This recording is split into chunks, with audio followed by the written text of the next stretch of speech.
Hai guys, kami dari kelompok 2 dengan anggota Gatot Kasmaryadi, Amanda, dan Mario Binsar.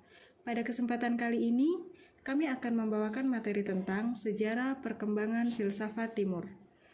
Dalam perkembangannya, filsafat Timur terdiri dari filsafat India, filsafat Cina, dan filsafat Islam. So guys, kita langsung masuk ke pembahasan yang pertama, yaitu tentang filsafat India.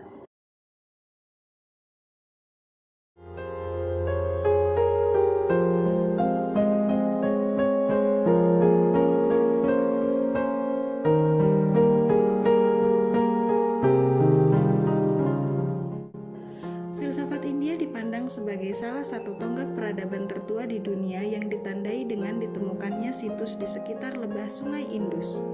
Imigrasi besar-besaran yang dilakukan oleh suku bangsa Aryan dari utara India yang masuk ke lembah Sungai Indus antara tahun 1700 sampai 1400 sebelum Masehi menandai suatu perubahan penting dalam sejarah filsafat India. Mereka memperkenalkan ajaran-ajaran baru yang termaktub dalam literatur suci yang disebut dengan Weda. Adapun ciri-ciri filsafat India adalah sebagai berikut. Ciri pertama adalah motif spiritual. Ciri kedua adalah filsafat India ditandai dengan sikap introspektif dan pendekatan introspektif terhadap realitas. Ciri ketiga yaitu tendensi introspektif yang membuat filsafat India lebih bersifat idealis. Ciri keempat yaitu hanya sebuah intuisilah yang diakui sebagai mampu menyingkap kebenaran yang tertinggi. Kemudian ciri yang keenam adalah penerimaan terhadap otoritas, dan ciri yang ketujuh adalah adanya tendensi untuk mendekati berbagai aspek pengalaman dan realitas dengan pendekatan sintetis.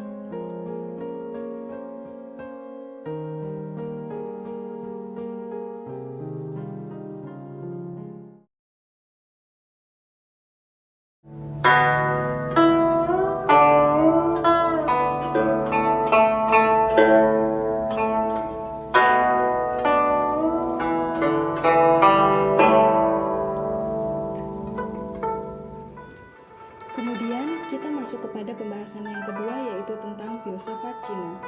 Menyoal filsafat Cina harus dimulai dengan menengok jauh ke belakang. Pada kisaran 1000 tahun pertama sebelum Masehi, pada awal abad ke-8 sampai dengan abad ke-5 sebelum Masehi, kerangka dominan filsafat Cina berpusat pada 5 anasir alam seperti kayu, api, air, logam, dan bumi. Jika India dilandaskan dengan Weda, maka filsafat Cina dilandaskan pada Konfusius dan Lao Tse. Terdapat 3 agama besar dalam filsafat Cina, yaitu Konfusianisme, Taoisme, dan Buddhisme. Hammersma menyebutkan 3 tema pokok-pokok pikiran yang penting sepanjang sejarah filsafat Cina, yaitu harmoni, toleransi, dan peri kemanusiaan. Oleh karena itu, penjabaran hakikat manusia dalam kehidupannya dapat ditemukan dalam konsep keseimbangan yin dan yang.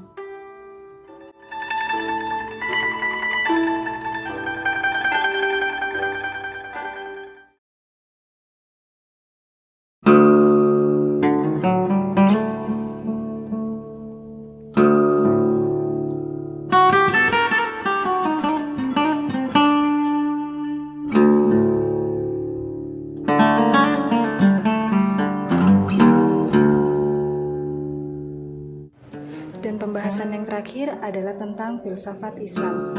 Pengertian filsafat Arab dalam beberapa literatur yang lain dilandaskan kepada realita bahwa filsafat Arab dikembangkan di Timur Tengah, di mana filsafat Islam juga dimulai.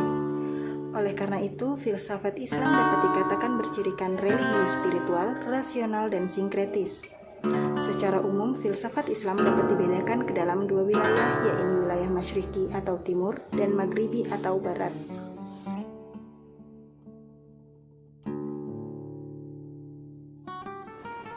Kawasan Masyriki muncul sekitar 2 abad lebih dulu daripada kawasan Maghribi. Pusat peradaban Islam di bagian timur telah berpindah dari Madinah ke Damaskus di bawah pemerintahan Bani Umayyah. Setelah itu, pusat pemerintahan pindah ke kota Baghdad. Ini dikenal sebagai pusat pendidikan dan kebudayaan Islam terkemuka pada abad ke-9 Masehi. Adapun filosof dari kawasan ini ialah Al-Kindi, Al-Farabi, Ahwani, Ibnu Sina, Al-Ghazali, Ad-Din, Al-Razi, dan sebagainya.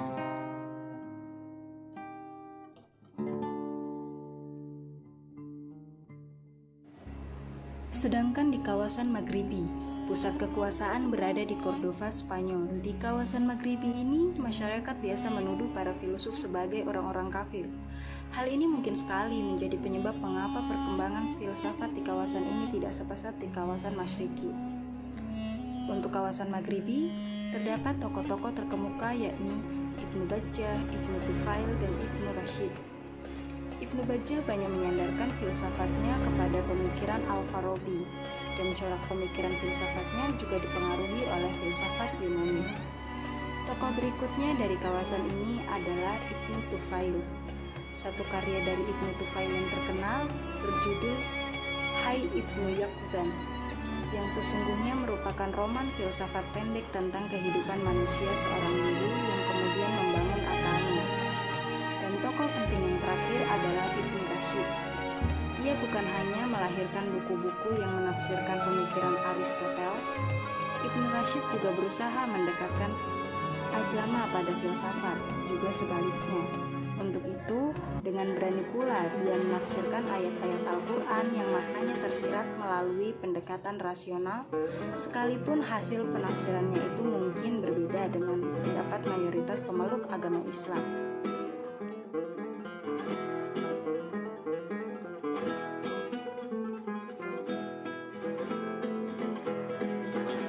Nah, itu tadi pemaparan singkat dari kami tentang sejarah perkembangan filsafat Timur.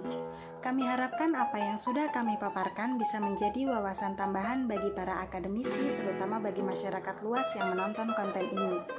Apabila ada kesalahan dalam pemaparan materi, kami mohon maaf. Sekian dan terima kasih. Jangan lupa like dan share konten ini ya.